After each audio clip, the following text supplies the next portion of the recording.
Saludos, señoras, señores, muy buenas tardes. Les hablamos a través de la página de Facebook del Ayuntamiento d'Elx.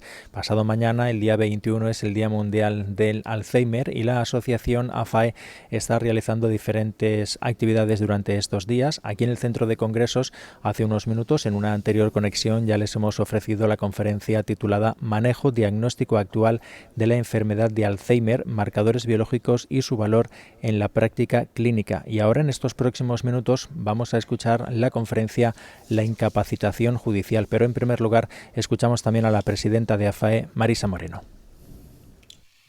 Para continuar la sesión de hoy contamos con la presencia de don José Francisco Barragán Blanco y doña Manuela Sánchez Vilella. Ambos profesionales de Vilay Abogados van a abordar un tema muy importante a la vez que delicado, como es la incapacitación judicial. Y es que las demandas para incapacitación se han triplicado en los últimos años y el Alzheimer y otras demencias constituyen el 70% del total en nuestro país. La incapacitación de una persona con Alzheimer es un tema difícil de tratar, pero es importante tenerlo en cuenta, ya que la declaración de incapacitación tiene como fin proteger a nuestro querido familiar, por lo que es mejor hablarlo con calma y en familia lo antes posible. Vamos a conocer ahora a nuestros ponentes. Graduado en Derecho por la Universidad Rey Juan Carlos de Madrid, José Francisco Barragán también cursó allí un máster de acceso a la abogacía. En 2018 traslada su residencia a Elche, donde se incorpora a Vilay Abogados. José Francisco es especialista en materia de protección de datos y derechos digitales tras realizar un máster universitario en protección de datos por la UNED junto con su compañera de despacho. Por su parte, Manuela Sánchez Vilella es licenciada en Derecho por la Universidad Nacional de Educación a Distancia. Con una experiencia de más de 20 años vinculada al mundo del derecho, inicia en octubre de 2015 su andadura como socia fundadora de Vilay Abogados. Ambos profesionales gestionan y colaboran con AFAE en el asesoramiento jurídico a familiares en diversas cuestiones, pero principalmente en la incapacidad judicial, tema que hoy nos ocupa. Bienvenidos a los dos. De nuevo os cedo la palabra y espacio para que iniciéis la conferencia de esta tarde. También abriremos al finalizar un turno de preguntas para que todo el que lo desea pueda trasladarle aquellas dudas que puedan tener. Muchísimas gracias y os cedo ya la palabra. Muchas gracias, bienvenidos. Gracias, Marisa. Buenas tardes a todos. Buenas tardes.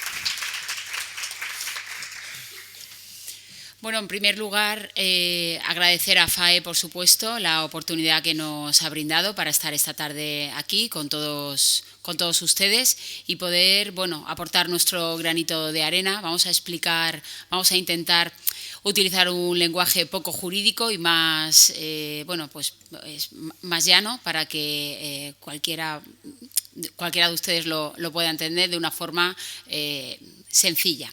A ver, vamos a estructurar la charla de esta tarde, digamos, en 4 bloques. En un primer bloque donde vamos a explicar un poco qué es la capacidad jurídica o qué es la capacidad de obrar, cuáles son las diferencias entre ambas, qué instrumentos públicos nos otorga la ley para poder utilizar previamente a una incapacidad judicial. Es decir, hay el Código Civil, la legislación española, nos brinda determinados instrumentos judiciales, prejudiciales, que podemos utilizar cuando estamos en un inicio de la enfermedad, ¿vale? El segundo bloque va a estar lo va a presentar mi compañero José Francisco, y en este segundo bloque vamos a hablar tanto de lo que es la incapacidad judicial como procedimiento y en qué consiste ese procedimiento, es decir, las fases del procedimiento judicial. Y en último lugar vamos a hablar de la figura del tutor legal y cuáles son las ventajas que desde nuestro punto de vista jurídico sabemos y conocemos de primera mano. Pues eso, explicaros cuáles son las ventajas a la hora de optar por la solución de la incapacidad judicial. ¿vale? Entonces, si os parece, vamos a empezar, como os he dicho en esta primera fase, por los conceptos jurídicos de capacidad. Bien, existen dos conceptos, que es la capacidad jurídica y la capacidad de obrar. ¿Qué es la capacidad jurídica? Pues bueno, pues la capacidad jurídica, digamos que son esos derechos que tenemos intrínsecos cada persona desde el momento en el que nacemos, ¿vale? La capacidad de obrar, al contrario, es, digamos que esa capacidad de tomar decisiones de una forma voluntaria y consciente, y que normalmente, bueno, en España se adquiere con la mayoría de edad, a los 18 años, o en el caso de que estemos emancipados. Bueno, pues como os he explicado, yo me voy a guiar un poco por las diapositivas, pero sí que es verdad que me pongo a hablar y voy más rápido que... ¿vale? Entonces, como se ha adelantado, la capacidad jurídica es los derechos que tenemos nosotros como persona, ¿vale? Y la capacidad de obrar, pues hay que tener en cuenta que es muy importante saber que nosotros como personas tenemos capacidad de obrar en el momento en el que somos conscientes del acto que queremos realizar, ¿vale? Y tenemos voluntad de hacerlo. Es decir, es muy importante estas dos reseñas, porque luego veréis que a la hora de iniciar un procedimiento judicial para la incapacidad tenemos que tener muy claro que una persona goza de capacidad de obrar en el momento en el que es consciente de cada una de las actuaciones que realiza. Y no solamente es consciente, sino que además quiere hacerlas voluntariamente, ¿vale? Eso, digamos que serían los dos matices importantes de la capacidad de obrar que debemos tener en cuenta. No me extiendo mucho más en esta diferencia entre lo que es capacidad jurídica y capacidad de obrar, pero sí que bueno, vamos a hablar ahora de lo que son los instrumentos notariales preventivos que llamamos. De carácter personal, principalmente encontramos 4. Documento de voluntades anticipadas, o como comúnmente se llama, testamento vital, declaración voluntaria o autotutela, poder preventivo y testamento. Hoy en día el testamento vital, las últimas encuestas y datos que nosotros barajamos es que en los últimos 2 años la inscripción de testamentos vitales se ha elevado exponencialmente. Es decir, ¿qué es un testamento vital? Pues un testamento vital es un documento que firma una persona que goza de la capacidad de obrar plena, es decir, es consciente de que quiere señalar determinadas directrices médicas que quiere que se cumplan en el momento en el que esta persona pues, puede encontrarse en una situación de una enfermedad, en este caso Alzheimer o como ha dicho la doctora, pues cualquier tipo de enfermedad degenerativa, y desea que se cumplan digamos que sus puntos sobre el desarrollo de la enfermedad, ¿vale? Este testamento vital se puede hacer de 2 formas. O bien de una forma notarial, es decir, yo acudo al notario y le digo, señor notario, mire, yo quiero que en el caso de que en un momento determinado de mi vida yo vaya a sufrir este tipo de enfermedad, pues a mí me gustaría que se me aplicaran, dentro de, por supuesto, los criterios médicos, porque se me aplicara pues estos parámetros. Esto el notario levanta un acta, un documento notarial, y ese documento notarial se tiene que inscribir en el SAIP, que es el Centro de Atención e Información al Paciente. Aquí en la provincia de Alicante, pues en los hospitales generales, hospital universitario, lo podemos encontrar. Que no quiero ir al notario, pero quiero hacerlo de forma privada, también podemos. Es decir, la Generalitat Valenciana, en la página de la GVA, pone a disposición de cualquier persona un documento en el que, digamos, marca las directrices que debe contener ese documento para que sea inscrito sin ningún tipo de problema a través del SAIP. Este documento se tiene que elevar, mejor dicho, se tiene que firmar con 3 testigos. Estos 3 testigos no deben ser familiares y, bueno, una vez que tengamos este documento rellenado, cumplimentado, debemos presentarlo en el SAIP. Es importante, como os he dicho, que debemos tener capacidad de obrar, es decir, para otorgar este documento debemos ser mayores de edad, ¿vale? Debemos ser mayores de edad, debemos tener voluntad de redactar este documento y debemos de saber en qué consiste este documento, ¿vale? Eso es un poco a grandes rasgos lo que comúnmente se denomina testamento vital. Segundo punto, hablamos de la declaración voluntaria. Declaración voluntaria, o a los profesionales del derecho nos gusta llamarlo autotutela. ¿Esto qué es? Bueno, pues la autotutela es un instrumento que debe ser realizado ante notario. Es un documento donde una persona con capacidad, insisto en lo de la capacidad de obrar, me voy a poner un poco pesada con lo de la capacidad de obrar, pero es que es muy, muy importante, porque eso va a decantar la posibilidad de hacer un instrumento o hacer otro.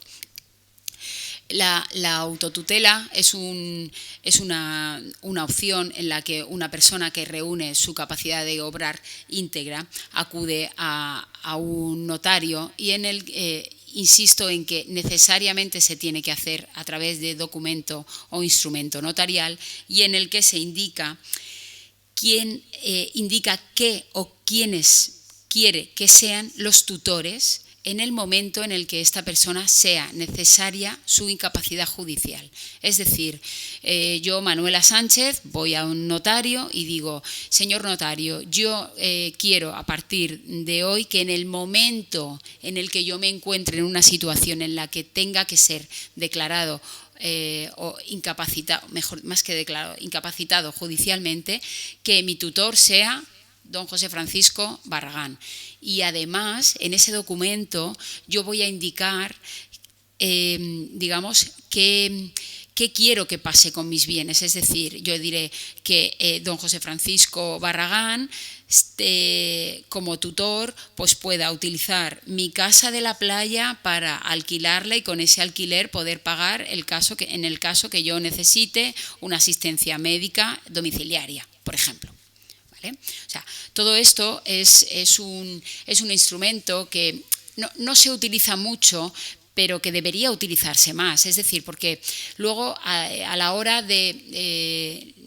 esto no va a obviar el hecho de que necesitemos una incapacidad judicial, no lo va a obviar, pero sí que va a adelantar muchísimo trámite, porque el juez que vaya a valorar nuestra solicitud de incapacidad judicial digamos que en la prelación lo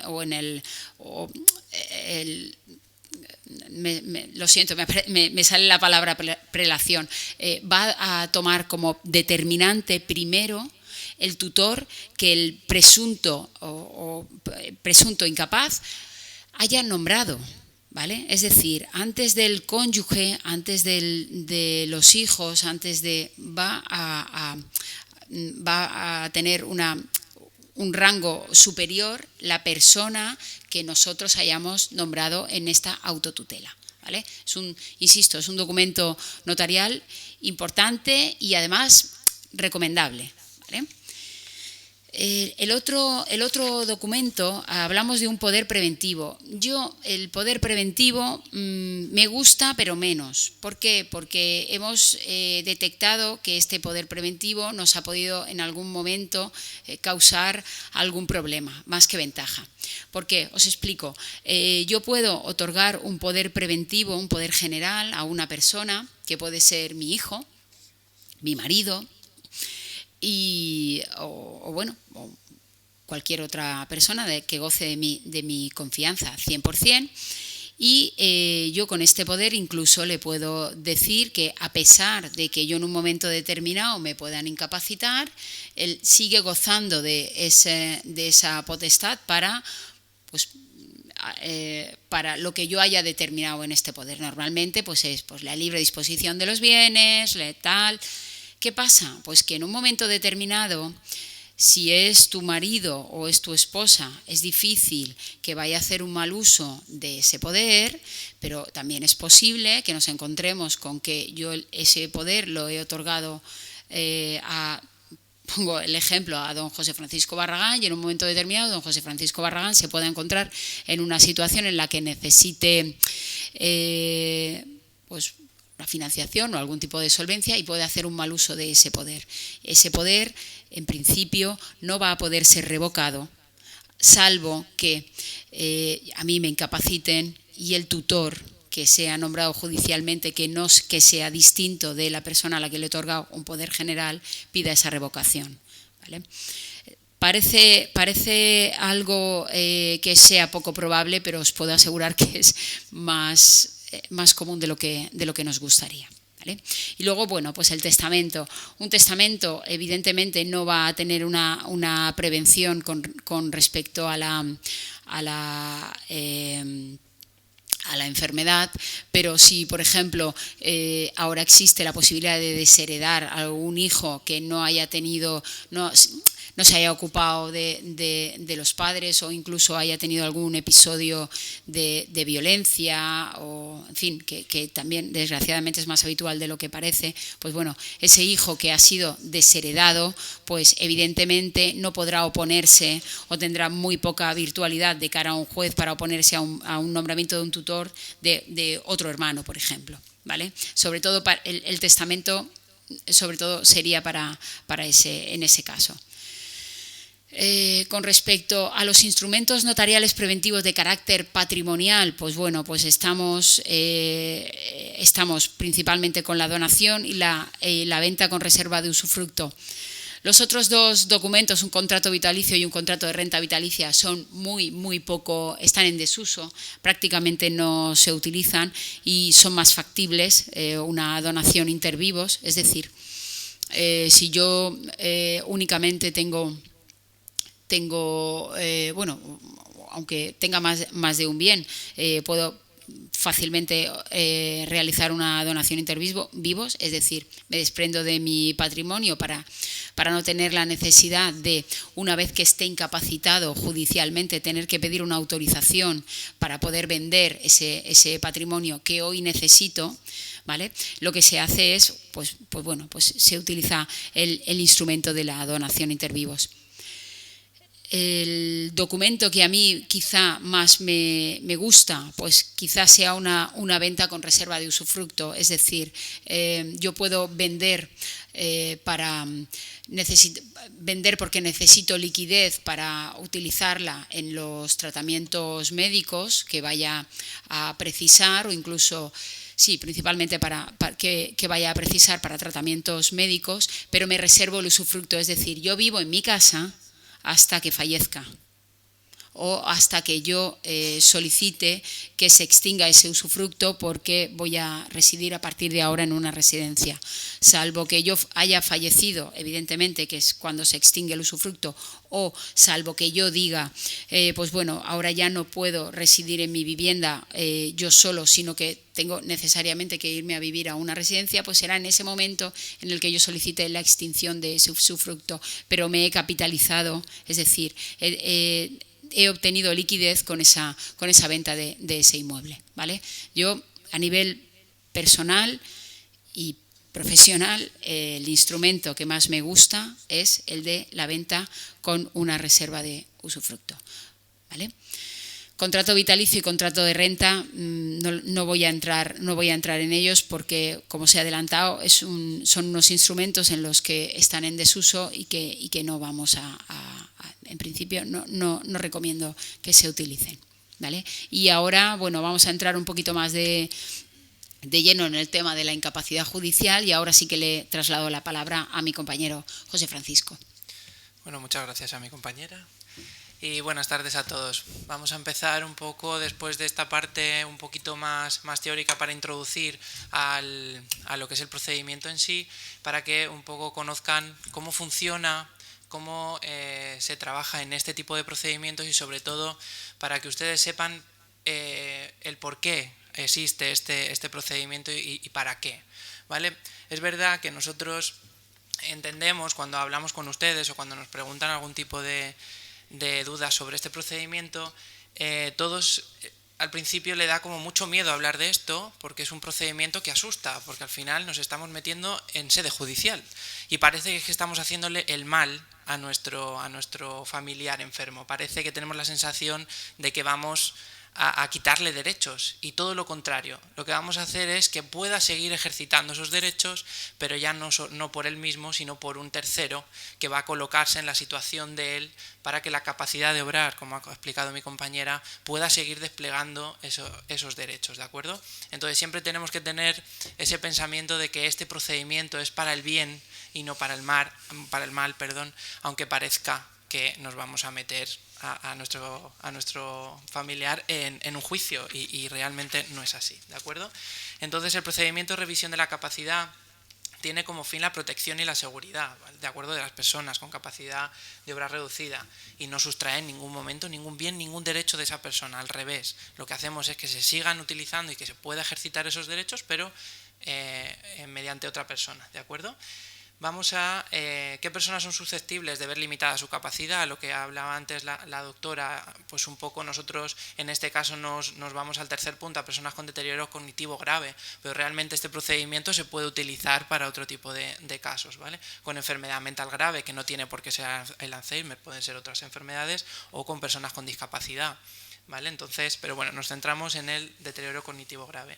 Las causas que provocan esto, sobre todo hay que tener en cuenta que es persistencia en el tiempo que impide a la persona autogobernarse, ¿de acuerdo? Ese concepto es el que nos va a llevar a dilucidar si realmente estamos ante una incapacidad o no, porque muchas veces vosotros conoceréis que al final la enfermedad va pasando por muchas fases, que al final la persona se sigue autogobernando, puede seguir manteniendo su vida hasta que llega un momento en el que eso empieza a desaparecer. Pues ahí estaríamos en ese punto en el que podremos solicitar una incapacidad. No podemos incapacitar a una persona por este motivo del deterioro cognitivo si realmente no lo tiene, ¿de acuerdo?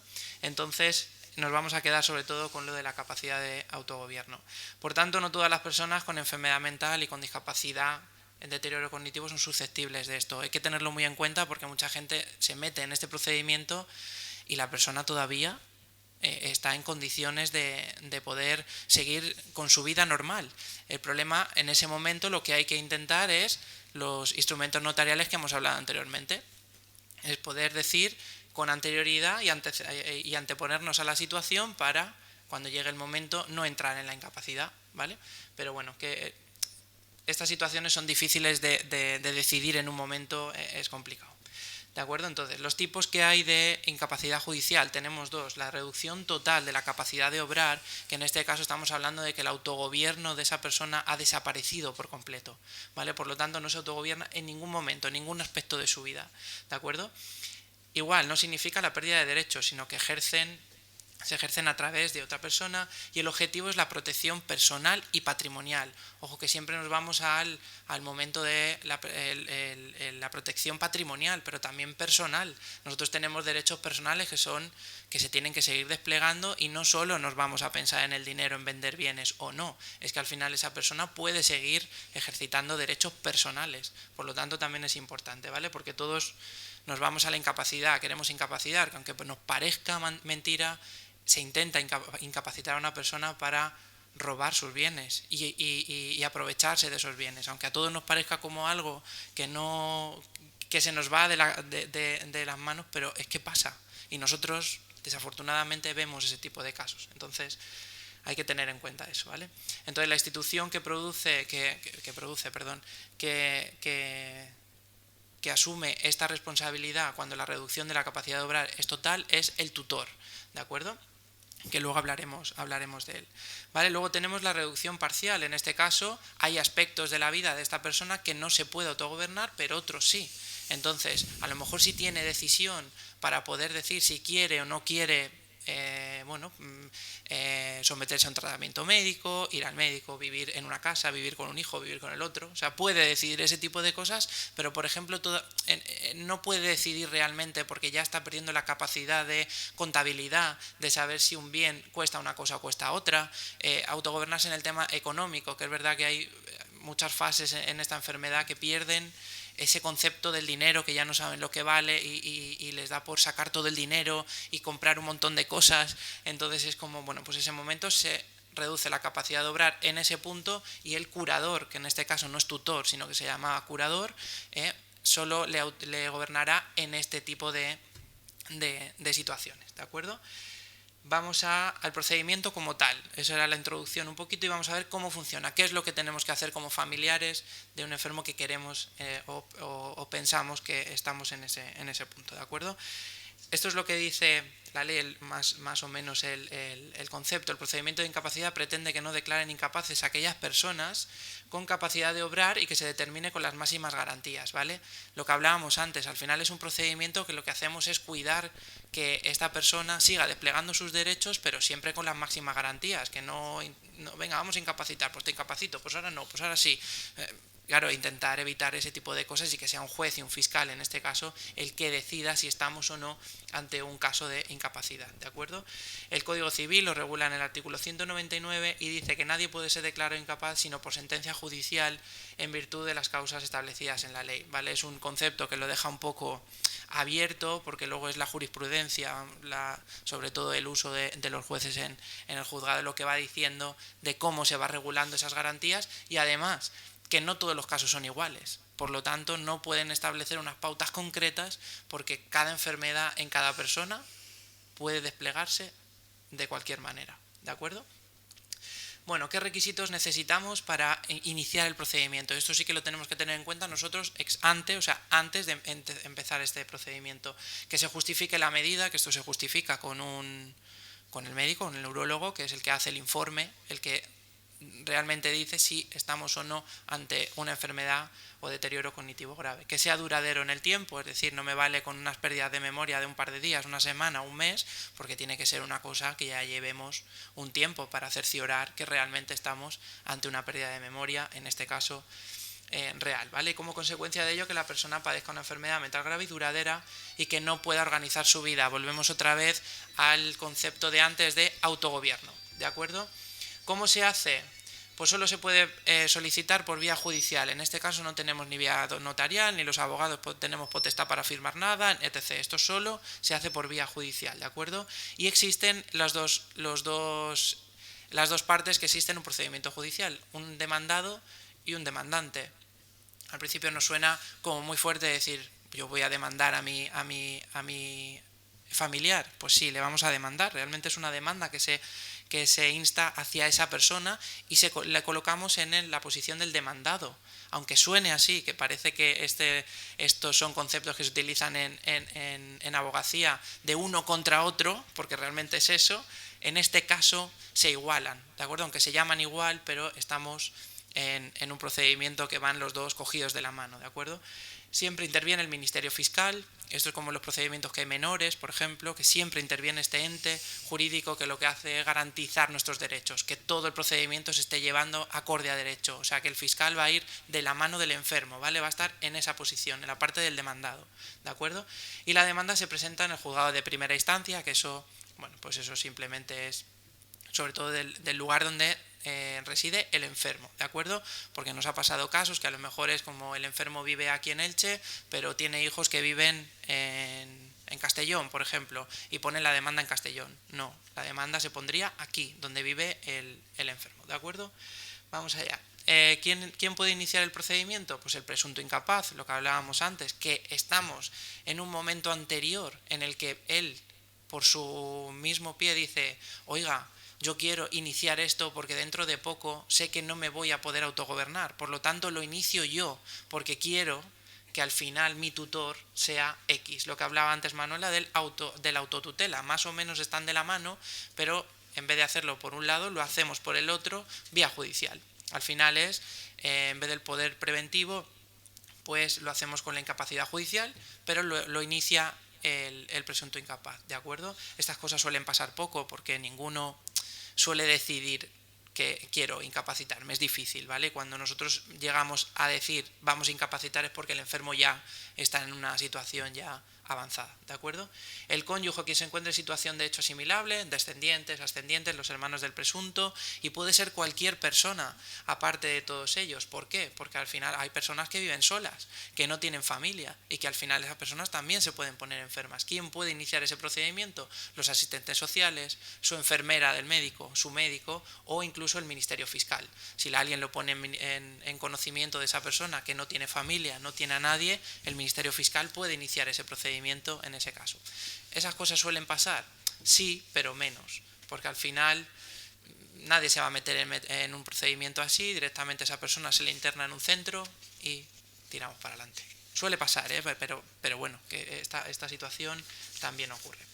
Vale, la demanda. ¿Qué pasa con la demanda? ¿Hay que interponer un escrito? Sí, se interpone un escrito de demanda al juzgado solicitando el inicio de este procedimiento, ¿vale? Y los informes se le acompañan con los informes que nos ha dado el neurólogo y todos los médicos por los que haya pasado, ¿de acuerdo? Esa demanda lo que hacen es, como en un procedimiento normal, se pone en conocimiento del demandado, que al final es nuestro familiar, que al final la demanda nos llega a nosotros, pero a nombre de la familia. Por lo tanto, en este caso, la mayoría de las veces, como el enfermo ya no es consciente, por lo tanto, esa demanda se deja sin contestar. Esa demanda no se contesta, por lo tanto lo que hace, ¿qué pasa? Que el Ministerio Fiscal se coloca en el lugar de esa persona y ya tenemos a las dos partes, nosotros como demandantes y el Ministerio Fiscal como demandado en auxilio o en dependencia del presunto incapaz. Aunque parezca igual que vamos uno contra otro, al revés, el fiscal siempre va a ir de nuestra mano y siempre vamos a hacer este procedimiento todos juntos, ¿de acuerdo? Vale. Es necesario, en este caso, siempre, lo dice la ley, que es necesario la actuación de abogado y procurador. El abogado siempre nos van a necesitar, porque nosotros somos los que asesoramos legalmente a las familias, porque ellos no saben a qué juzgado tengo que ir, cómo tengo que escribir un escrito de demanda. Eso habitualmente no se sabe, por lo tanto nos colocan como su director en el procedimiento y luego el procurador, porque es una figura legal que lo que hace es representar a la parte, ¿vale? Bueno, son obligatorios y ya está. Las pruebas son necesarias y además obligatorias. Durante el juicio se van recabando pruebas, aparte de las que nosotros presentamos, y el juez solicita a médicos forenses que hagan una evaluación de nuestro familiar enfermo, ¿de acuerdo? En este caso sí que a veces choca de decir, pero el enfermo le tenemos que llevar al juzgado a una sala de juicio y que le valoren. No.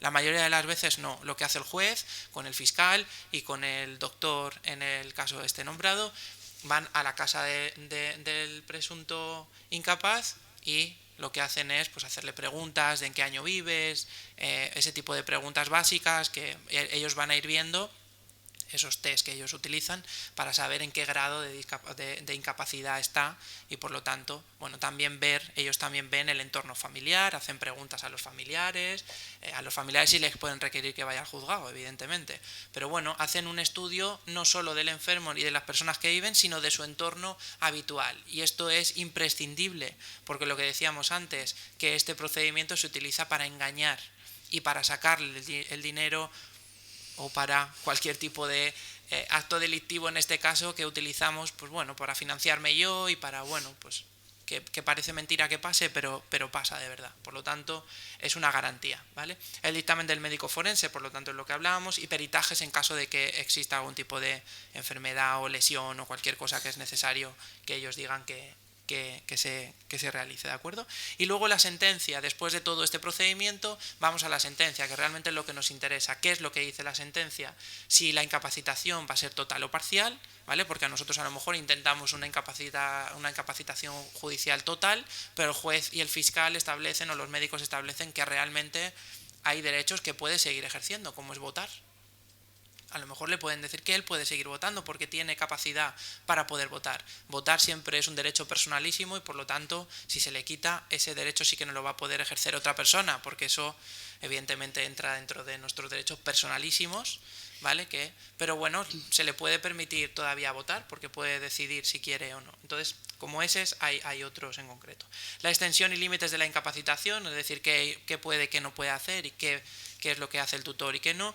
el régimen de la tutela, guarda, necesidad o no de internamiento, porque hay veces que se puede decidir, oye, yo quiero que viva conmigo, pero a lo mejor el juez decide que lo mejor, por su grado de incapacitación, que es mejor que viva en una residencia o en un centro especializado, porque a veces nos creemos que los familiares somos los mejores enfermeros, que somos los mejores cuidadores, y sí, le daremos el cariño del mundo, le daremos las mejores atenciones, pero médicamente no estamos preparados para darles una atención especializada. Y a lo mejor lo que hablábamos antes, ¿no? que a lo mejor en la ponencia anterior, que se decían que hay que hacer deporte, hay que hacer juegos, hay que hacer... Entonces nosotros no podemos brindar eso las 24 horas, por lo tanto, ¿por qué no? Si en un centro seguramente esté mucho mejor. Y vosotros que tenéis familiares en AFAE, sabéis que todo el trabajo que se hace después o detrás de el simple hecho de estar en casa, ¿de acuerdo? Que a veces tenemos esa parte egoísta de, es que con nosotros está mejor. A lo mejor tenemos que abrir un poquito más la mente y decir, no, es que a lo mejor está mejor en un centro. Pues el juez puede decir eso, puede decir, no, está mejor en un centro y por lo tanto le vamos a internar, ¿de acuerdo? Y luego el nombramiento del tutor, ¿de acuerdo? Bueno, pues el procedimiento habéis visto que es sencillo, es muy sencillo, siempre bajo los parámetros de lo que dice, lo que marca la ley, pero realmente el procedimiento es sencillo. Ahora vamos a ver la figura del tutor, el curador no, porque es lo mismo, pero solo para determinados derechos, o sea que el tutor vale para que veáis en qué consiste y cómo funciona, porque vosotros os podréis colocar en esa parte, ¿vale? Eso lo va a explicar mi compañera. Gracias, José. Bueno, pues yo voy a desarrollar, os voy a explicar un poco lo que es la figura del tutor, ¿vale? La primera pregunta que nos hacemos siempre es ¿quién puede ser tutor? ¿No? ¿Quién puede ser tutor? Pues bueno, el Código Civil establece lo que os hablaba antes al principio cuando os hablaba de la prelación, ¿no? Es decir, pues el orden, no me salía la palabra orden, el orden en el que puede ser nombrado tutor una persona. Si os dais cuenta, en el punto 1 está al designado por el propio tutelado. Esto es lo que habíamos hablado con la autotutela. ¿Vale? Es decir, el juez va a tomar en cuenta como primero la voluntad de la propia persona que se va a incapacitar. Es decir, esa persona en un momento determinado, cuando gozaba de una capacidad de obrar plena, decidió que su tutor fuese don o doña fulanita. Entonces, bueno, esta va a ser la primera persona que se va a tomar en cuenta por parte del juzgador a la hora de nombrar tutor. Luego, pues bueno, pues el Código Civil nos habla de el cónyuge que conviva con el tutelado. Aquí el problema a veces que tenemos con el nombramiento del cónyuge es que pues más o menos tienen la misma edad. Y al final nos vamos a encontrar con que yo puedo ser el tutor legal de mi marido en un momento dado, pero es que a lo mejor no, pero a lo mejor acabo en la misma situación, ¿vale?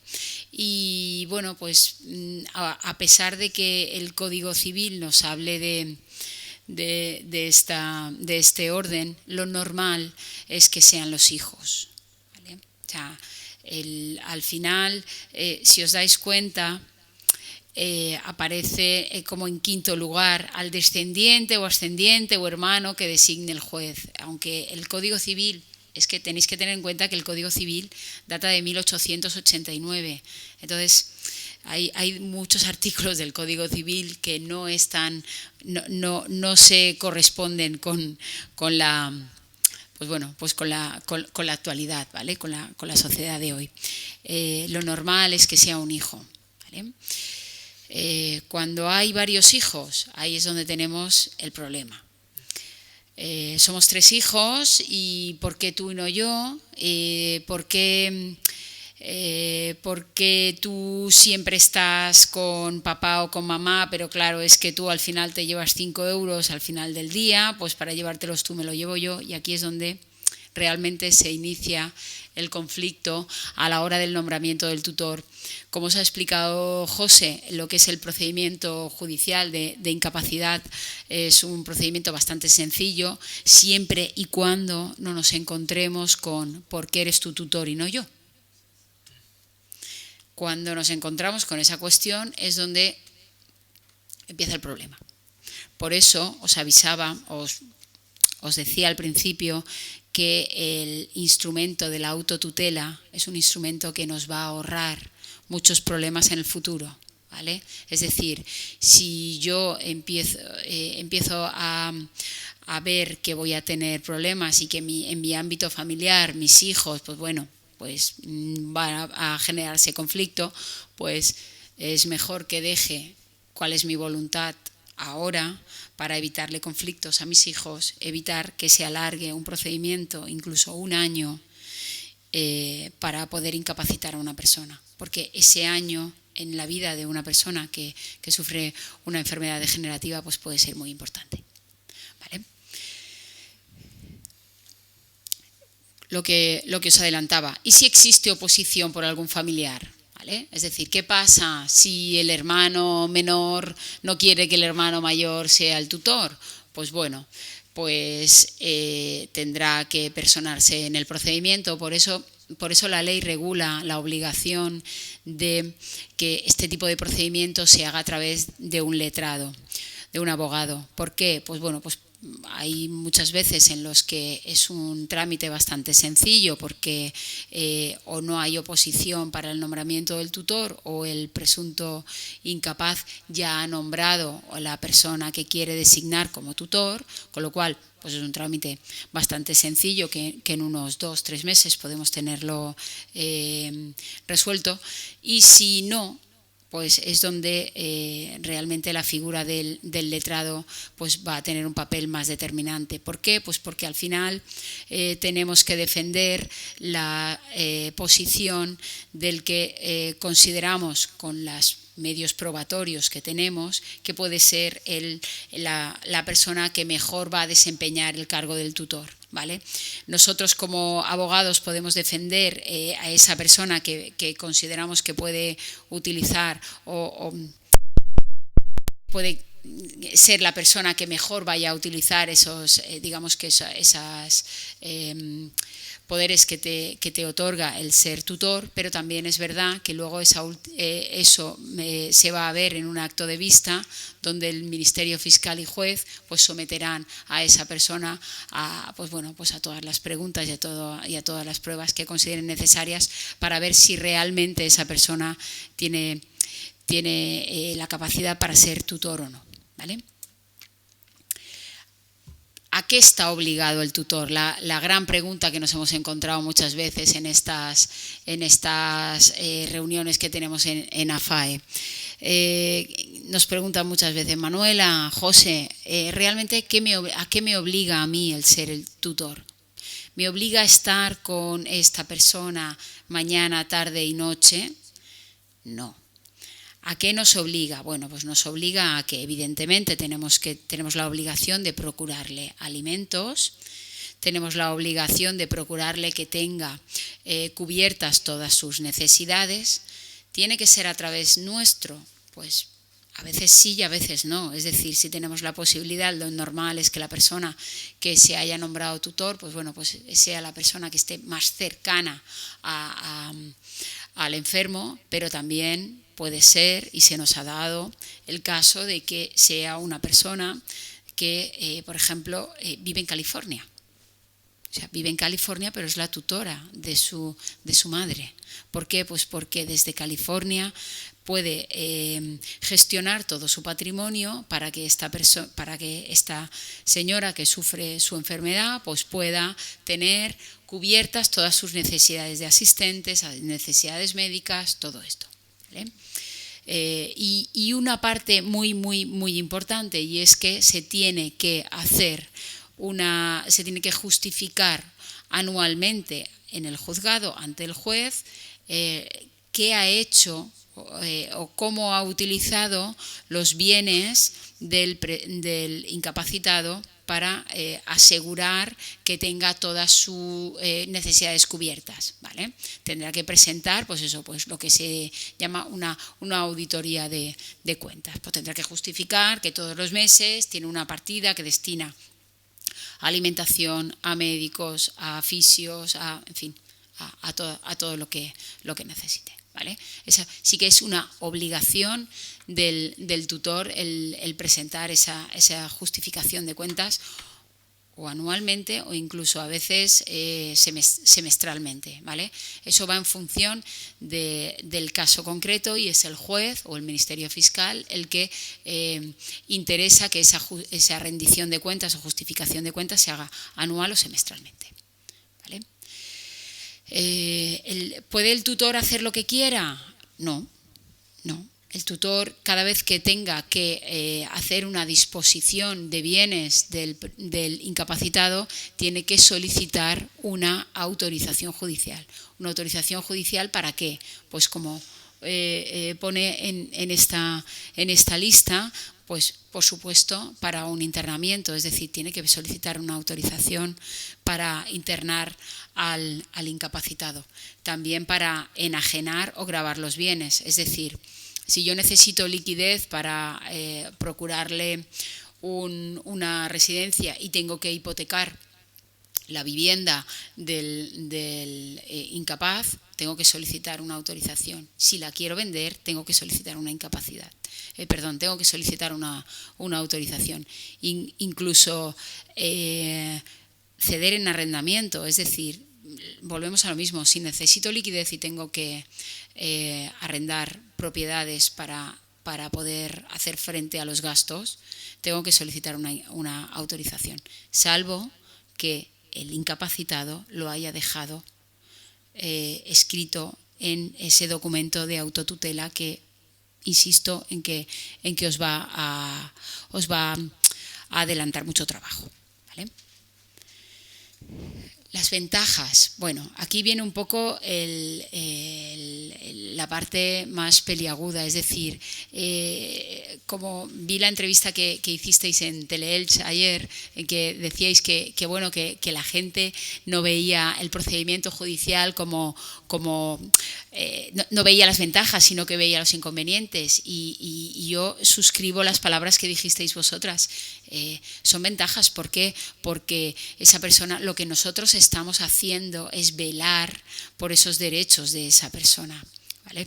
Es decir, llegará un momento en el que, insisto, no tengan esa capacidad de obrar, es decir, no sean conscientes de los actos que están haciendo y no tengan la voluntad de hacerlo, ¿vale? O sea, por eso es importante que cuando empezamos a detectar, sobre todo los familiares que estamos alrededor, empezamos a detectar esas necesidades, es cuando debemos ponernos en manos de profesionales del ámbito jurídico para iniciar este procedimiento, ¿vale?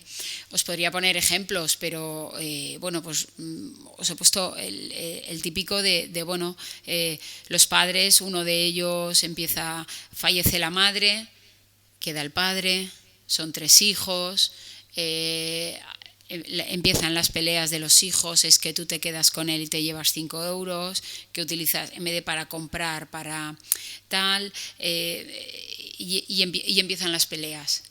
Lo mejor, insisto, nombramiento, incapacidad y nombramiento de tutor, porque va a generar tranquilidad y va a ofrecer todas las garantías, porque es que tiene que justificar hasta la última peseta. Entonces, no se van a despertar esas suspicacias de si coges dinero, no lo coges, para qué lo utilizas, para qué, ¿vale? O sea, estamos salvaguardando el patrimonio de la persona enferma para que pueda tener esa liquidez para poder utilizarla en los tratamientos médicos o en lo que necesite, ¿vale? Pues lo mismo, evitar situaciones de retener a una persona contra su voluntad, pues lo mismo, pues nosotros podemos en un momento determinado convencer a la persona que está enferma de internarla en una residencia, pero si no está incapacitada judicialmente y a las 3 de la mañana decide que se va de allí y, señores, la residencia no puede hacer absolutamente nada más que llamarnos y decirnos, pues mira, tu padre y tu madre se ha ido a dar una vuelta, son las 3 de la mañana, búscalo, porque no podemos retenerle, ¿vale? Entonces,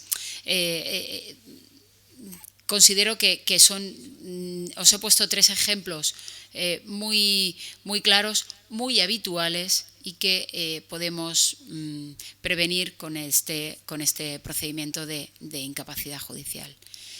Y bueno, pues como dice la diapositiva, la incapacidad es una forma de proteger a los nuestros. Pues eso ha sido todo. Muchas gracias por la atención. Muchas gracias.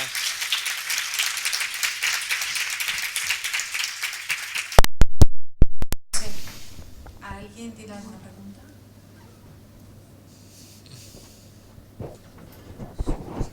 No hace falta eso. Muy breve. Sí. Habla por el micrófono. Sí, ok.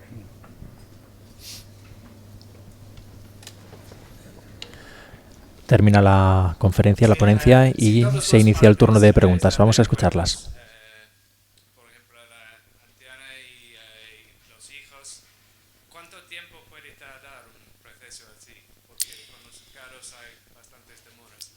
A ver, si no hay ningún problema, es decir, si los hijos están de acuerdo en que se nombre tutora, don, tal, en principio el procedimiento no debería alargarse más de 2-3 meses.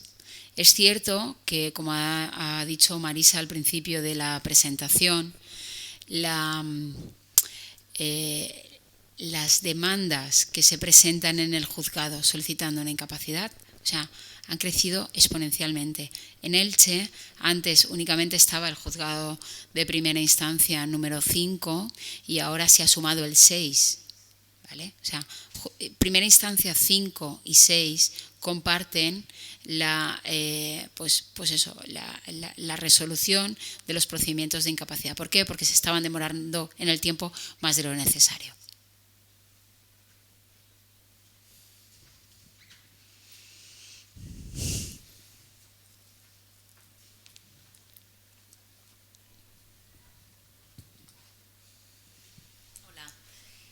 ¿Sería posible que el nombramiento del tutor fuese a una persona que no tiene ningún vínculo familiar? Sí.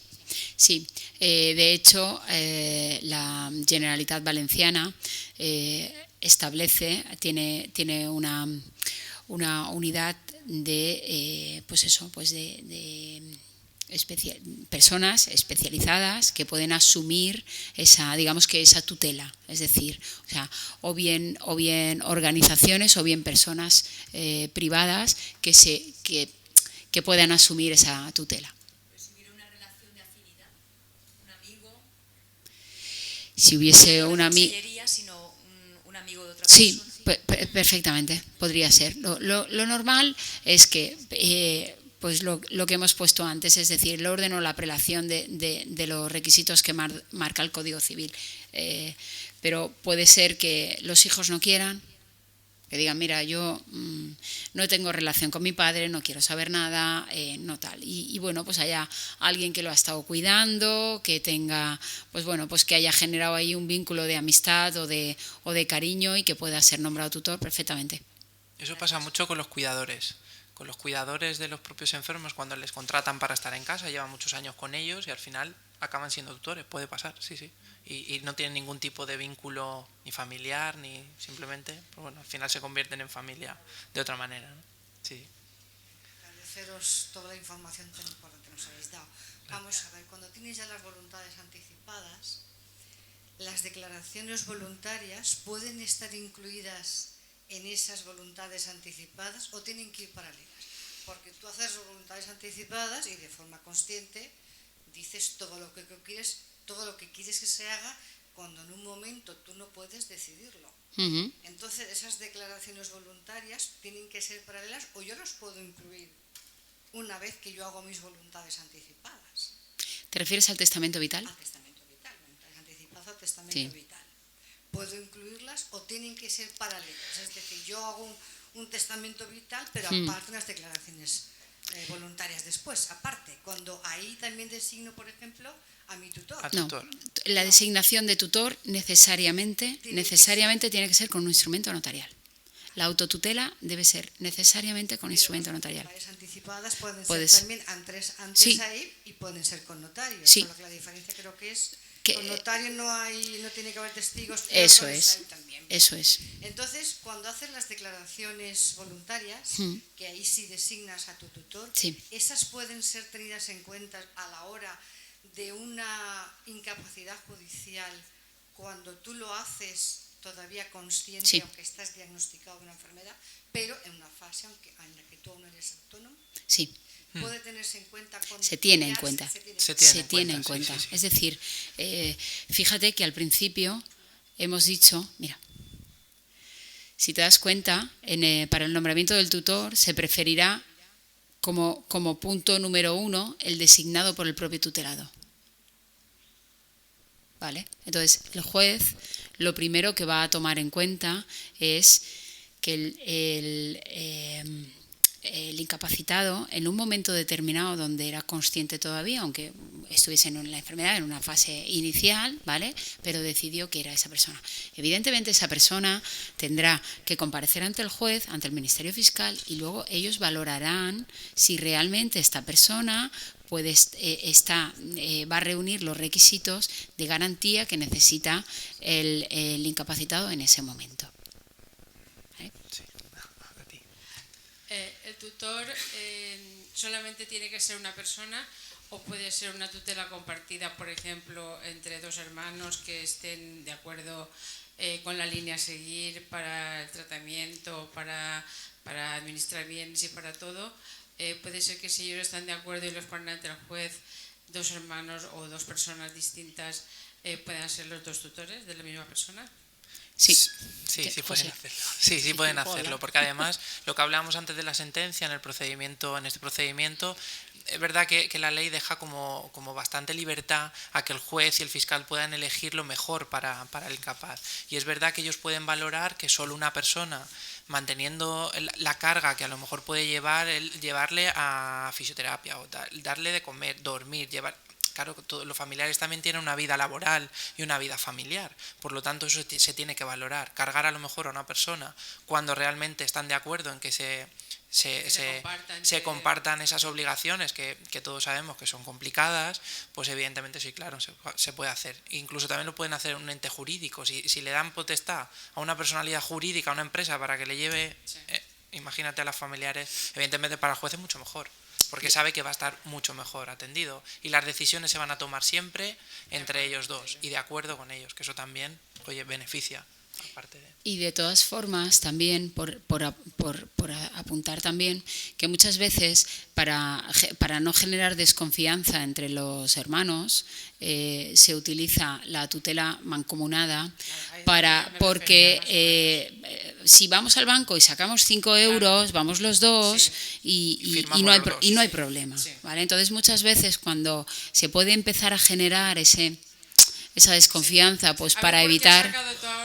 50 euros esta semana porque hacían falta 20. Además es lo que más, entonces, en estos casos lo que más pasa es esto, el tema económico, ya sabes que esto es lo que más pasa y sobre todo porque parece que sacamos el dinero para nosotros, que también lo hacen, hay mucha gente que lo hace, entonces la desconfianza de las familiares, bueno, pues al final es una forma de garantizar que eso no pase, aparte de que tienen que rendir cuentas, que es lo que decía Manuela, que eso es lo más importante, porque yo puedo sacar dinero, pero tengo que justificar para qué. Entonces eso antes de que tengan que rendir cuentas anual o semestralmente, si hay una desconfianza entre los hermanos de a ver por qué tú has sacado esto o lo otro, si están de acuerdo todos en que, por ejemplo, sean dos personas. Sí, porque genera garantías y sobre todo tranquilidad para toda la familia, que no haya disputas. Sí, eso suele pasar. Sí. Gracias. Nada. No hay más. Sí. Espere, vamos a darle el micrófono y así, que si no se escucha.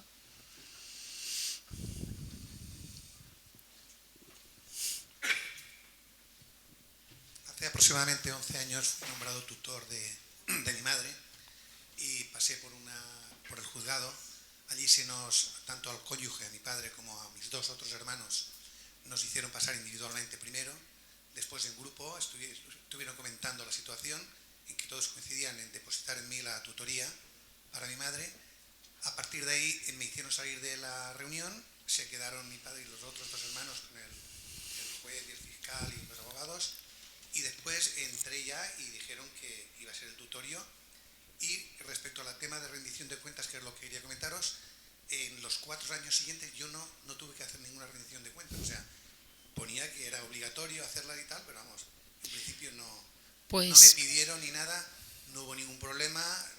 A los 4 años murió mi madre, todo ha ido con normalidad. Y digo porque... Pues mire, yo no sé hace 11 años, pero ahora doña Encarnación, que es la juez del número 5, es muy, muy, muy, muy taxativa con esto. Es decir, sí. Pero por una cuestión de garantía para él. Es que debería de ser así. O sea, por eso me sorprende, porque pones un instrumento para garantizar estos derechos y al final el propio juzgado... Pero es verdad que a veces, aunque nos creamos que no, los juzgados están hasta arriba de trabajo, van que no saben ni para... Es que a nosotros nos pasa, a nosotros nos señalan cosas ahora del 2015, ahora. Entonces es como que van, entonces es verdad que estas cosas como las van dejando y al final pasa el tiempo, fallece esta persona y aquí nadie me ha mirado nada. Pero es verdad que lo que dice Manuela, ahora no. Por lo menos aquí en Elche, esta jueza está siendo muy, muy, muy, muy implacable en este caso y al final es como debería ser. Pero al final es verdad que se le escapa también el trabajo porque es una para todo y al final lo que hablábamos antes, ha subido, creo que en un año, no sé, subieron el tema de las incapacidades, una barbaridad el porcentaje. Por lo tanto es que cada vez la gente se va concienciando más, pero necesitan más ayuda, al final necesitan mucho más personal para hacerse un juez. No puede delegar esa decisión ni en el secretario judicial, en el letrado, ni en nadie, lo tiene que hacer él. Por lo tanto hay veces que se dilata el tiempo por esto mismo. Es una pena que pase eso y sobre todo en ese momento. No hubo ningún problema, evidentemente. No, pero hay en otras familias que sí que pasa. Ninguna venta, es ese problema. Que a lo mejor da con una familia que no hay ningún problema, pero es que la mayoría de las veces tenemos que estar conscientes de que sí que hay esos problemas y que el dinero va y viene de esa manera un poco incontrolada. Sí.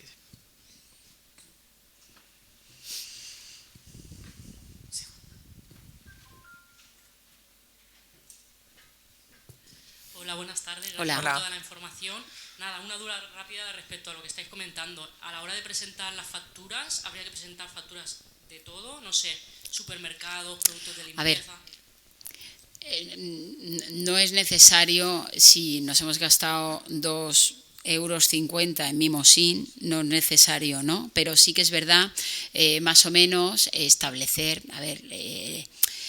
la jueza no va a entrar tan al detalle, ¿vale? Pero cuanto más transparencia demos, mejor. ¿Alguien tiene otra pregunta? Venga. Hola, buenas tardes. Buenas tardes. Termino de llegar porque me he enterado por la esa, pero tengo que decir que he sido también afectada con un hijo con una esquizoide residual. María José, la presidenta, me conoce bien. Sé que verdaderamente el sistema actual, como hace años, el CRIS se hizo porque yo salí en los medios de comunicación. La prolongación de los servicios de atender a cualquier tipo mental en el Hospital General también fue porque yo salí por los medios de comunicación. Y en los años 90 y tantos denuncié distintas, en ocasiones no, gracias a lo que habéis dicho, un juez de aquí de primera instancia, de Marcia Salorio, que verdaderamente por ayudar a este colectivo que es de largo recorrido y son pluripatológicos y disociales en la mayoría de las veces, quiere decirse que el síndico de agravados y el juez se pusieron de acuerdo y dijo, a esta mujer hay que ayudarle en todo lo que está reclamando, que ha hecho las cosas como marca la ley y como manda Dios. Ahora es que no manda ni Dios, pero quiero deciros que verdaderamente he sido afectada en lo largo y en lo largo, y que me llamara al juez porque hicieron, y tengo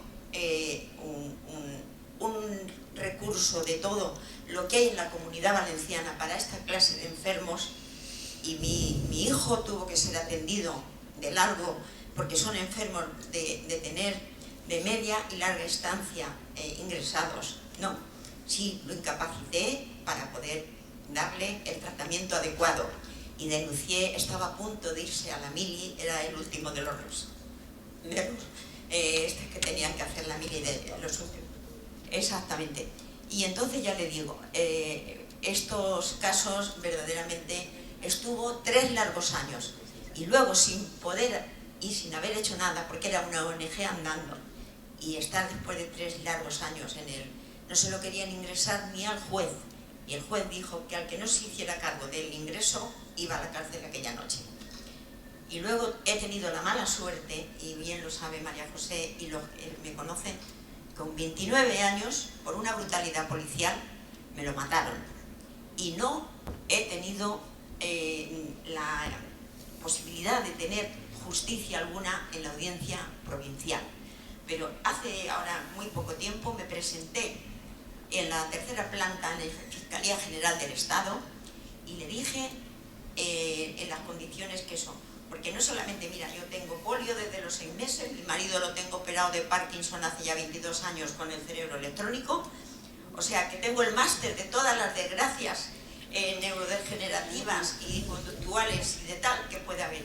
Pero quiero decir que las enfermedades, esta que nos está esta tarde aquí, el Alzheimer, y eso es para verdaderamente muchas de las cosas que verdaderamente he trabajado para que sean atendidos, porque los que somos de largo recorrido, yo ahora el lunes precisamente tengo con los conciertos en la Generalitat, en la Michel Mascó 31, y como no me concierten lo que estamos necesitando, voy a ir a que me firmen la eutanasia, que es lo que están deseando que tengamos. Señora, la felicito por esa voluntad que tiene usted, una voluntad implacable y nada, pues bueno, la verdad que es una lástima la vivencia que usted nos ha contado y bueno, pues yo le animo a que continúe con esa voluntad, porque bueno, pues hace falta más gente con una voluntad como usted. Sí, bueno, ahora mismo soy la fundadora de Parkinson en Elche, en Alicante y en la Comunidad Valenciana,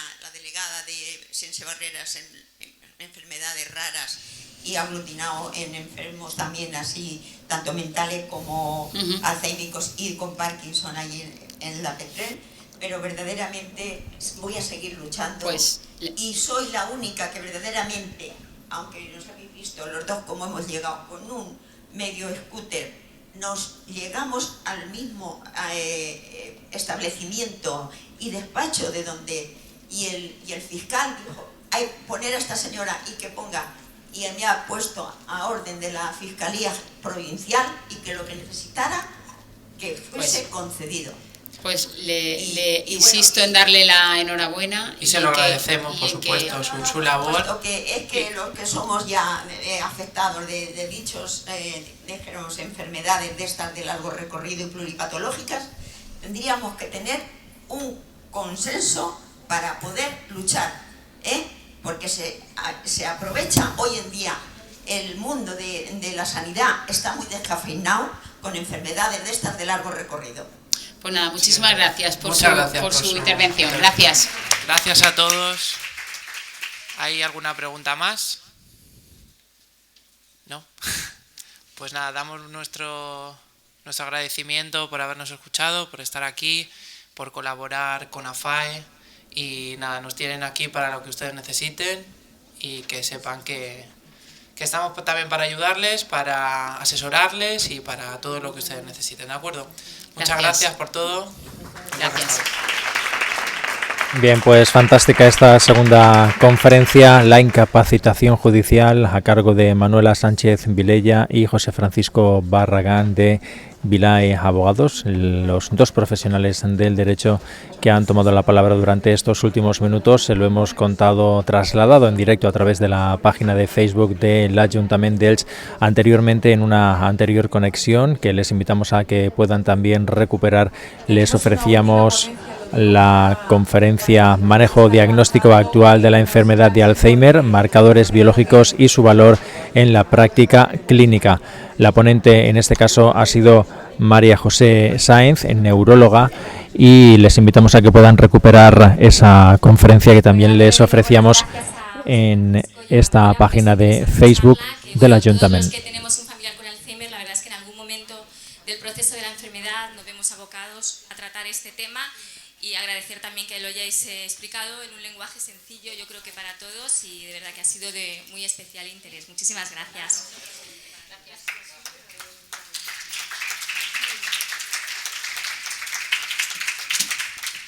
Y a ustedes simplemente decirles que todavía no hemos terminado, aunque no está en el programa, nos queda una última parte más cortita, pero que seguro que no va a dejar indiferente a nadie. Así es que por favor les invitamos a que os quedéis con nosotros un ratito más. Muchas gracias.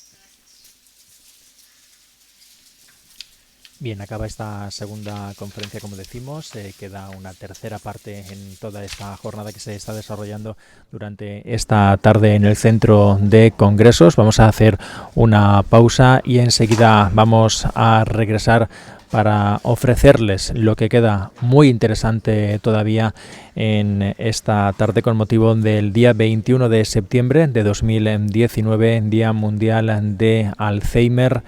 Son muchas las actividades que ha organizado durante los últimos días la asociación AFAE, la Asociación de Familiares de Personas con Alzheimer de Elche. Para mañana también hay actos preparados. Ya les anticipo que mañana al mediodía también les acompañaremos en esta página de Facebook del Ayuntamiento de Elche para ofrecerles desde las instalaciones de AFAE en la calle Meliana 17 en la urbanización La Portalada. Allí se hará al mediodía la lectura del manifiesto firmado por las asociaciones federadas de la Comunidad Valenciana. También habrá un baile solidario, una flash mob que se va a realizar en diferentes colegios y que también tendremos oportunidad de ofrecerles porque en la sede de AFAE, en la calle Meliana, también se podrá ver ese espectáculo. También en la sede durante estos días se puede visitar, se puede ver una exposición de fotografía titulada Mi reflejo eres tú, compartiendo historias de vida. Es una exposición fruto de las relaciones establecidas durante este año entre mayores y jóvenes del Instituto de l'IES Joanot Martorell dentro del programa intergeneracional denominado Un regalo para recordar.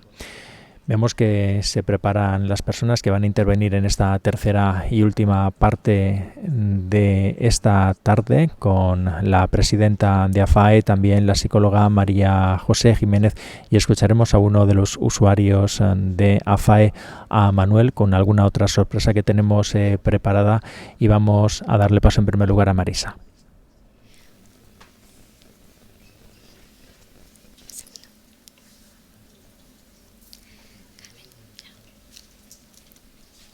Antes de que hable Marisa, vamos a ver un vídeo en un instante y enseguida escuchamos de nuevo las palabras de la presidenta de la asociación. Este vídeo que ya les mostramos también.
Bueno, con el visionado de este vídeo, que esperamos les haya gustado, hemos pretendido daros a conocer a FAE, nuestra asociación, sus instalaciones y el trabajo que se realiza a diario en la asociación por parte de nuestro equipo técnico, que ponen todo su cariño y dedicación en la labor que realizan cada día. También queremos aprovechar hoy la ocasión para dar las gracias a los socios y familiares que año tras año depositan su confianza en nosotros y que son el alma de la asociación. Muchísimas gracias a todos. Y bueno, para finalizar ya la jornada de esta tarde, tenemos la suerte de contar con un invitado muy especial, Emilio Botella. Buenas tardes. Buenas tardes, hola. Hola, buenas tardes. Junto con, viene bien acompañado, María José Jiménez, es psicóloga de la asociación desde hace más de 10 años. Y bueno, yo creo que Emilio, junto con María José, tenéis muchas cosas que contarnos, ¿verdad? Así es que os cedo la palabra. Gracias. Buenas tardes. Buenas tardes. Antes que contaros es informaros de cosas que estamos viviendo. Yo personalmente estoy viviendo una etapa nueva de mi vida y creo que tiene mucha incidencia con mi relación en estos momentos con AFAES. Es muy importante la vivencia que yo he tenido y quiero transmitirla. Yo quería decir, antes de que empezara Emilio, que el otro día tuvimos una reunión, solicité una reunión con él y estuvo compartiendo conmigo pues unos pensamientos, le hice una especie de entrevista y estuvo compartiendo conmigo unos pensamientos, unas impresiones, unas conclusiones que, bueno, son dignas de escuchar. Las hemos plasmado en un escrito que él ahora pues va a leer para todos. Emilio, cuando quieras. La verdad que todo es muy agradable cuando se cree que se está haciendo con ganas, con ilusión, con ánimo. Y yo lo que me he encontrado con asistencia a FAES ha sido a muchas personas, y veo que la gran mayoría, o podemos decir que casi todas, son personal femenino, y eso es muy agradable, muy bonito. No es cachondeo, es bueno porque atrae muchas veces la labor que se lleva hacia los demás, y es un sentido que da fuerza a la mujer, porque para cosas grandes, importantes, se actúa a la mujer o se invita a la mujer que asista o que guíe o que lleve adelante, y eso es muy importante. Eso es mi opinión al respecto. Ahora os voy a, si os parece, y me autorizan mis jefas y compañeros, que voy a hablaros un poco de lo que tiene en realidad, cuál ha sido mi época actual, mi acercamiento hacia la organización. Mirad, bueno, me llamo Emilio Botella Martínez, tengo 67 años y soy nacido en Aspe. Hoy estoy aquí porque han pedido mi presencia desde AFAE, centro al que acudo a hacer terapias y talleres de estimulación. Desde allí solicitan mi colaboración para exponer mis ideas y dar voz a las personas que padecen esta enfermedad por el 21 de septiembre, Día Mundial contra el Alzheimer. Crecí en un ambiente de mucho amor y cariño entre mis padres y mis maestros. Asenté valores tan importantes como el respeto, la conciencia de responsabilidad y el compromiso. A los 10 años nos vinimos a vivir a Elche y fui formándome hasta que me puse a trabajar con mi padre como repartidor de suelas, tareas en un almacén de artículos para el calzado. Al mismo tiempo, por las noches me sacaba la carrera de graduado social, aunque no llegué a ejercer porque accedía a partir de entonces a trabajar en el Banco de Santander. Allí me mantuve hasta mi jubilación. Aunque he sentido mucha tensión y estrés, he trabajado mucho, mi trabajo me ha encantado y no solo he sido activo en este aspecto. Estudié teología, pertenecí al AMPA durante todos los cursos escolares que mi hijo, y fui y soy afiliado a comisiones obreras. Fui miembro colaborador en Cáritas, ayudando socialmente a personas necesitadas y con apoyos humanos y apoyos materiales. Mi hermana me define como un hombre muy familiar, cariñoso, muy trabajador, preocupado, entregado y comprometido con los demás y buen cuidador de los suyos, muy amigo de sus amigos. Me preguntáis por la enfermedad del Alzheimer y considero que es una enfermedad dura y complicada. Es un proceso para afrontarla y hay que tener mucha paciencia. Lo importante es nunca quedarse solo, estar siempre unido, informarse y participar en charlas, conferencias. Es muy importante escuchar y también dar la opinión. No hay que tener problemas en expresarse. Pienso que al tratar la enfermedad, los profesionales deberían dar información conociendo el caso, el diagnóstico y con conciencia de saber que el paciente y su familia se van de la consulta con todas las dudas despejadas. Detrás de ese expediente hay una persona, una vida, algo más profundo, conocer la vida de esa persona, la historia, su acción, por qué actúa así, las características del paciente, de ese ser humano, crear cercanía. Me preocupa mucho mi autonomía. A veces no me gusta que me marquen pautas, pero sé que tengo que aceptarlas porque porque estas son buenas para mí. Yo quiero tener libertad de acción, de elección, permitiendo ayuda de las personas que tengo alrededor. Libertad para poder decidir qué ropa ponerme, libertad para expresar mis ideas, aunque sean contrarias a las tuyas, libertad para opinar, libertad para que no me juzguen. Pido mucho respeto. Ante la sociedad ya no tiene capacidad de estar. No cortemos el cuello, hay que estar remarcándose para procurar cambiarlo todo. Pido a la sociedad en general y a los que aquí presentes que no se trate como personas enfermas, sino como personas humanas, que es lo que somos. Si una persona tiene problemas de memoria u otras capacidades, ayudarla a recordar, respetarla, implicarla, facilitarle la comunicación, la participación, darle confianza. Mi conclusión final ante cómo afrontar el problema es con categoría humana, siempre con mucha categoría humana, tener espíritu de mantenerse e intentar siempre salir adelante. No debemos de acojonarnos por nada, ni los enfermos, ni la gente que pasa problemas en la vida y en la sociedad. No acojonarse por nada, no sentirte oprimido, procurar tener libertad de acción. Gracias.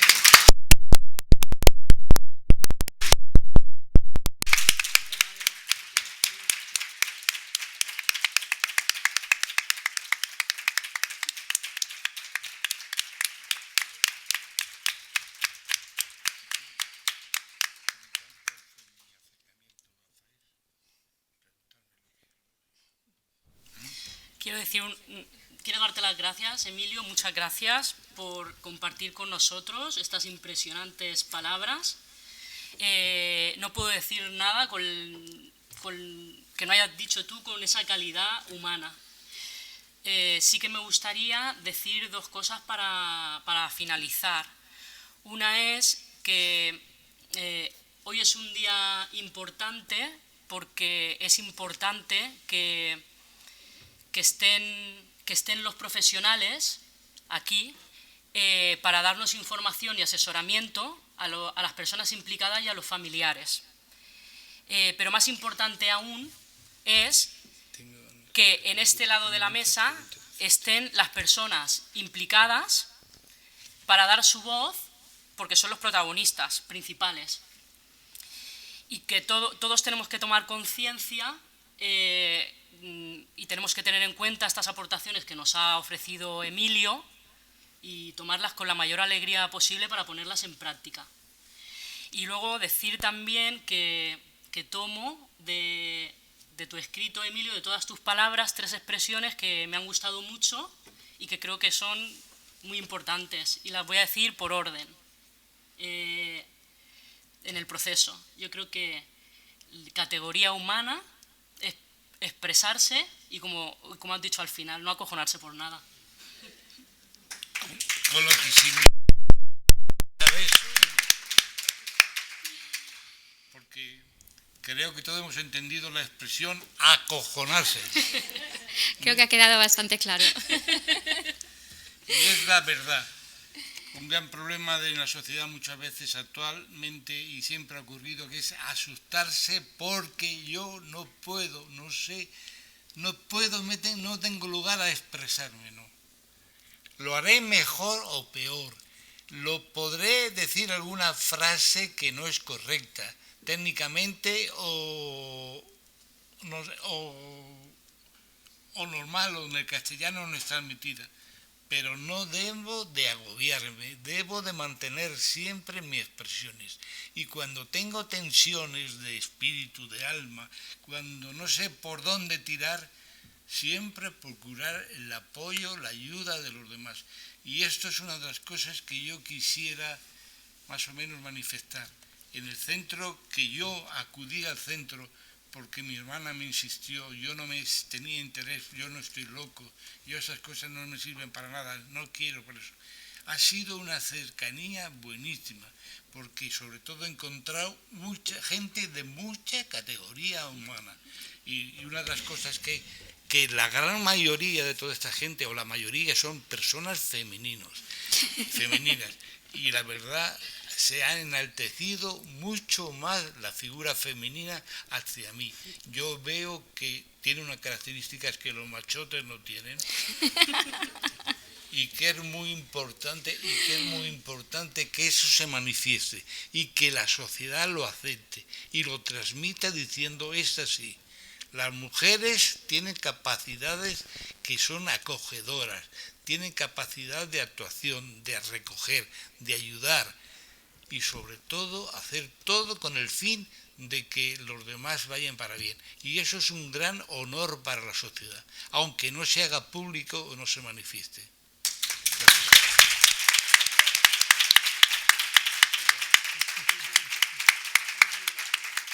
Bueno, yo creo que poco más que añadir. Yo creo que las palabras de Emilio no han dejado indiferentes a nadie, y creo que espero que sirvan de reflexión para muchos. Un placer, Emilio, tenerte esta tarde con nosotros. Muchísimas gracias también, María José. Encantados de estar aquí contigo. De nada, para mandar. Ya le he dicho.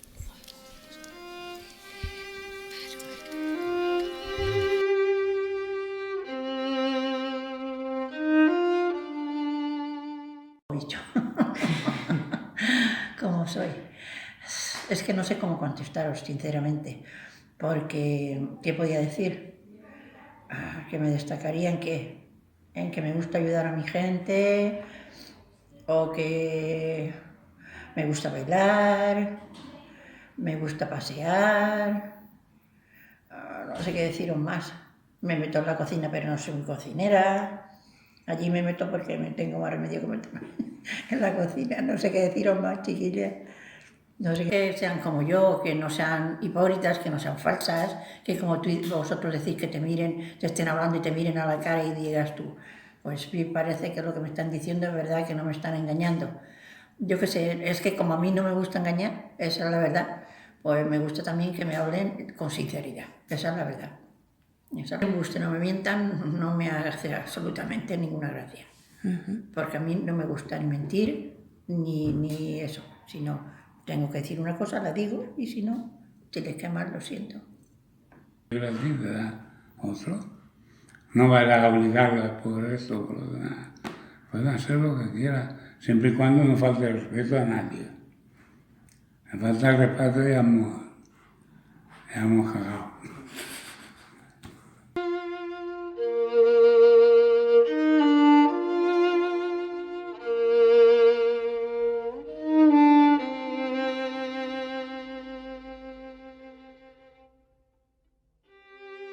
Me gustaría que me traten bien, que me acaricien, que sea gente bondadosa.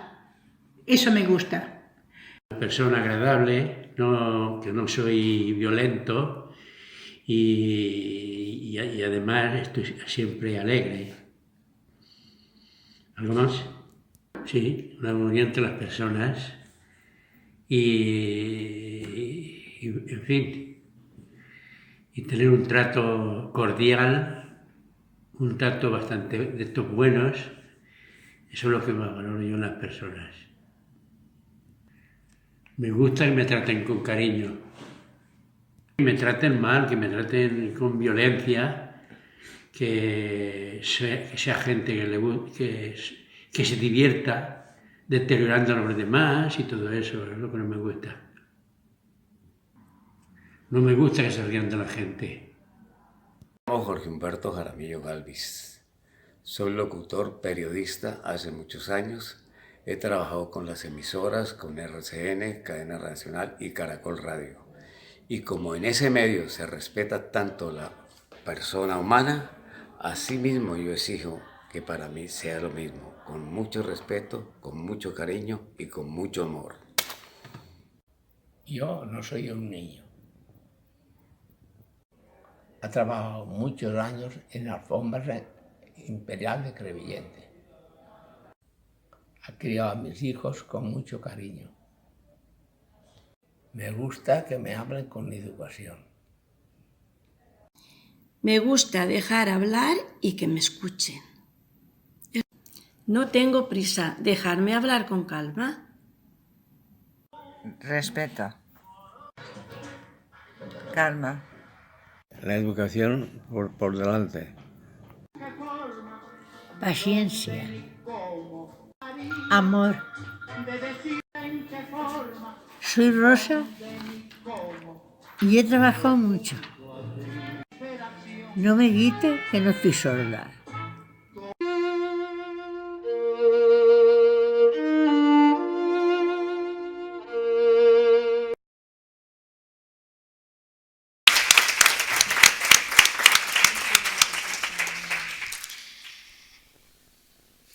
Como ven, teníamos más testimonios que queríamos hacerles llegar esta tarde en primera persona. Enfermedad silenciosa, ya lo hemos dicho antes, llega sin avisar. Los primeros síntomas, la carga silenciosa del cuidador, el silencio de las personas afectadas, creo que ha quedado claro, poco más que añadir. Sinceridad, libertad, calma, paciencia, respeto, cariño, amor. Con este mensaje terminamos la jornada de hoy y ya saben, no olvidemos la voz de su silencio. Muchas gracias a todos y buenas tardes.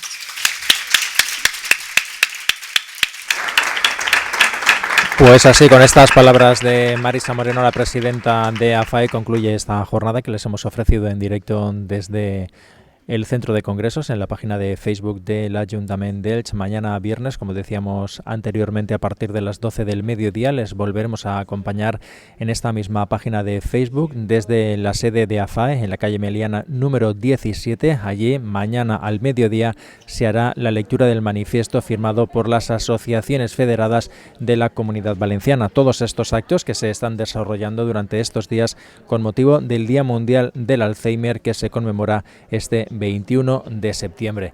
Gracias por habernos acompañado. Muy buenas tardes.